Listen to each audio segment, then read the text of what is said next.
The main problem we have is the government's too big and the debt is too big, and you have to cut spending. So you have to get people to come together. They've been coming together to increase the spending for decades. We have to get them to come together to do the opposite. But there are two factions up there. One want welfare and the other want warfare around the world and policing the world. So you go to the people who like the warfare and say, give me half of the cuts that have to be in the welfare. Go to the welfare people and say, you give me the cuts to cut the overseas warfare spending, and bring people together and live up to what they say. Congresswoman Bachmann. Congressman Paul, you are, and having been in this town for, 48 hours now, you are all over Iowa TV these days with a negative ad about Speaker Gingrich. You accuse him of selling access and playing the corrupt revolving door game. What about the explanation you just heard that he's in the private sector and this is free enterprise? Well, he has a different definition of the private sector than I have, because it's a GSC, government-sponsored enterprise. It's completely different. It's a government agency. They get the money and sponsorship.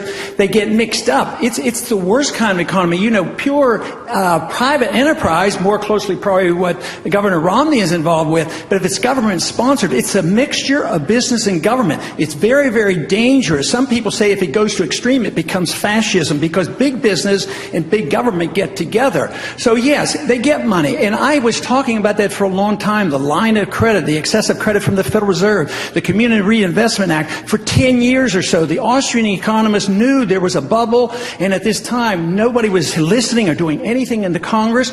And then to go to work for them and get money from them, it literally is it's literally coming from the taxpayer. They went broke. We had to bail them out. So indirectly, that was money that he ended up getting. They're still getting money from us. Government-sponsored enterprise. It's not a free market enterprise. Speaker Gingrich, 30 seconds to respond. Well, let me just go back to what I said a minute ago. The term government-sponsored enterprise has a very wide range of things that do a great deal of good. Go across this state and talk to people in the electric membership co-ops. Go across this state and talk to people in the credit unions. There are a lot of very good institutions that are government-sponsored. And frankly, the idea that anything which in any way has ever touched government could raise questions about doctors dealing with Medicare and Medicaid and a whole range of other government activities. There are many things governments do. I did no lobbying of any kind for any organization, and that was a key part of every agreement we had. Congressman Paul, as you've been warning, we are on the brink of another government shutdown because of spending that you've called out of control. But haven't you contributed to that spending problem yourself, sir, supporting over the years earmarks that have benefited your district and your state? Back in 2009, you explained this by saying, if I can give my district any money back, I encourage that. I don't think that the federal government should be doing it, but if they're going to allot the money, I have a responsibility to represent my people. Isn't that what they call a mixed message, Congressman? Well, it's a mixed question. This is a problem, because the real message is you should include in your question, also, you have never voted once for an earmark. No, it's a principle that I deal with, because if the government takes money from you and you fill out your tax form, you take your deductions.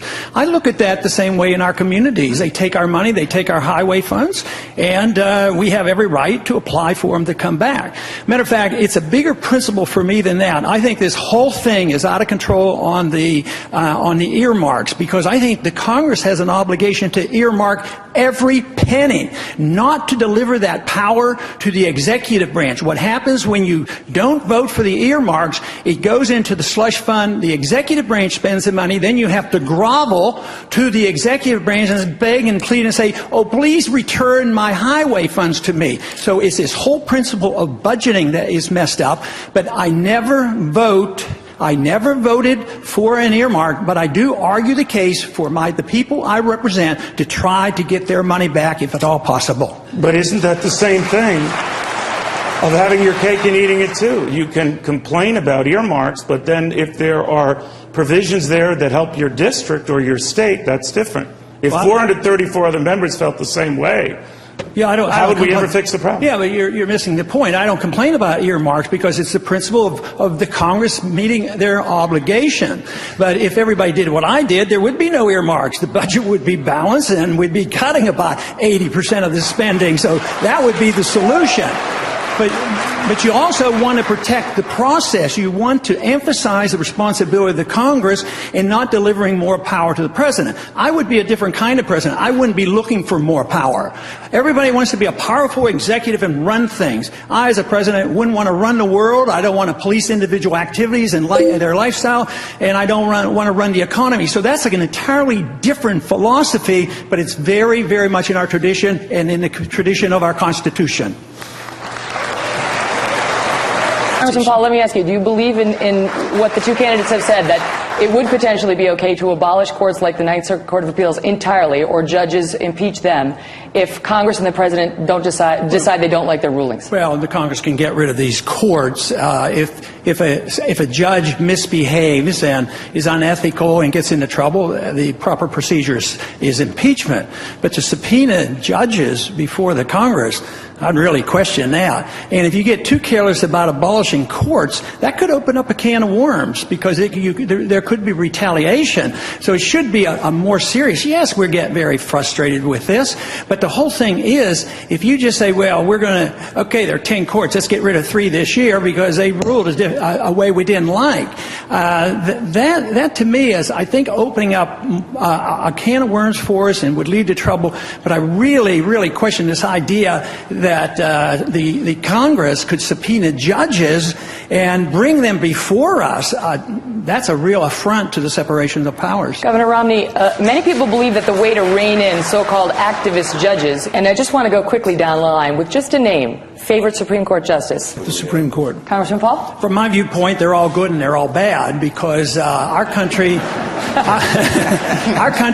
a long time ago split freedom up into 2 pieces: personal liberty and economic liberty. And the judges, as is the Congress, as a nation, think it's 2 issues. It's but 1 issue, so therefore Congress is split on this issue as well as our judges. Last chance to say your name. No, I'm not going to put it. All of them are good and all of them are bad. Congresswoman Bachmann. Fired up crowd. They're ready for hour number 2. And we begin hour number 2 with an important topic, foreign policy. Congressman Paul, many Middle East experts now say Iran may be less than 1 year away from getting a nuclear weapon. Now, judging from your past statements, even if you had solid intelligence that Iran in fact was going to get a nuclear weapon, President Paul would remove the U.S. sanctions on Iran, included those added by the Obama administration. So, to be clear, GOP nominee Paul would be running left of President Obama on the issue of Iran. But I'd be running with the American people, because it would be a much better policy. But for you to say that there's some scientific evidence and some people arguing that maybe in a year they might have a weapon, there's a lot more saying they don't have it. There's no UN evidence of that happening. Klepper at in our National Security Department, he says there is no evidence. It's no different than it was in 2003. You know what I really fear about what's happening here? It's another Iraq coming. There's war propaganda going on, and we're arguing. To me, the greatest danger is that we will have a president that will overreact, that we will soon bomb Iran. And the sentiment is very mixed. It's very mixed even in Israel. You know, the head of the security for Israel, who just recently retired, said that it wouldn't make any sense to do this, to take them out because they might be having a weapon. So I would say that the greatest danger is overreacting. There is no evidence that they have it. And it would make more sense if we lived through the Cold War, which we did, with 30,000 missiles pointed at us. We ought to really sit back and think and not jump the gun and believe that we are going to be attacked. That's how we got into that useless war in Iraq and lost so much in Iraq. Congressman Paul, the question was based on the premise that you had solid intelligence. You actually had solid intelligence as President Paul. And yet you still, at that point, would pull back U.S. sanctions, and again, as a GOP nominee, would be running left of President Obama on this issue. Yes. All we're doing is promoting their desire to have it. Ehud Barak, the defense minister for Israel, said that if he were in Iran, He would probably want a nuclear weapon too, because they're surrounded for geopolitical reasons. So that's an understanding. So the fact that they are surrounded, they have a desire. And how do we treat people when they have a nuclear weapon? With a lot more respect. What did we do with Libya? We talked to them, we talked them out of their nuclear weapon, and then we killed them. So it makes more sense to work with people. And the whole thing is that nuclear weapons are loaded over there. Pakistan and India, Israel has 300 of them. We have our ships there. We got to get it in a proper context. Right. We don't need another war. Understood. And you make that point quite a lot. I'll try one more time. Iran is reportedly running exercises on closing the Straits of Hormuz, a key passage, as you know, for global trade. Now, what should the U.S. response be if Iran were to take that dramatic step? Well, the plans are on the book. All they talk about is when are we, the West, going to bomb Iran?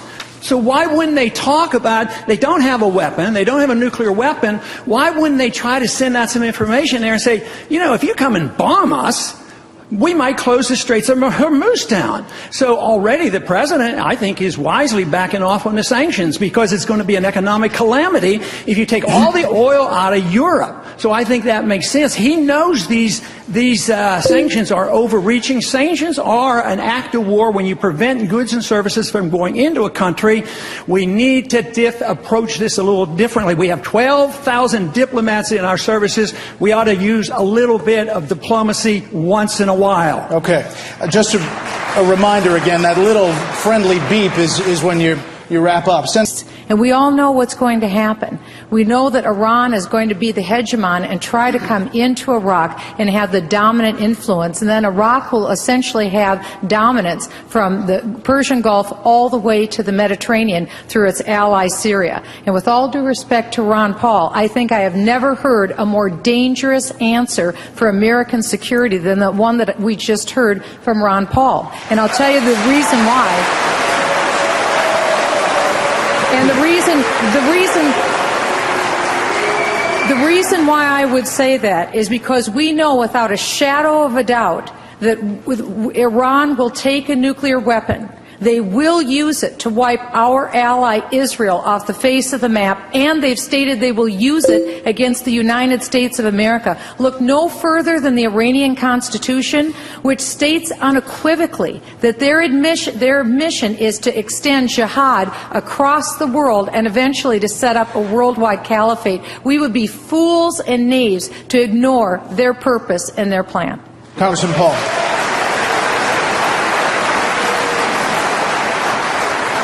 Obviously, I would like to see a lot less nuclear weapons. I don't want Iran to have a nuclear weapon. I would like to reduce them because there would be less chance of war. But to declare war on 1.2 billion Muslims and say all Muslims are the same, this is dangerous talk. Yeah, there are some radicals, but they don't come here to kill us because we're free and prosperous. Do they go to Switzerland and Sweden?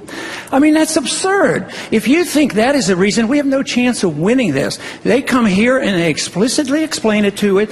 The CIA has explained it to us. It said they come here and they want to do us harm because we're bombing them. What is the whole world about the drone being in Iran? And we're begging and pleading, and how are we going to start a war to get this drone back? Why were we flying the drone over Iran? Why do we have to bomb so many countries? Why are we have 900 bases, 130 countries, and we're totally bankrupt? How are you going to rebuild the military when we have no money? How are we going to take care of the people?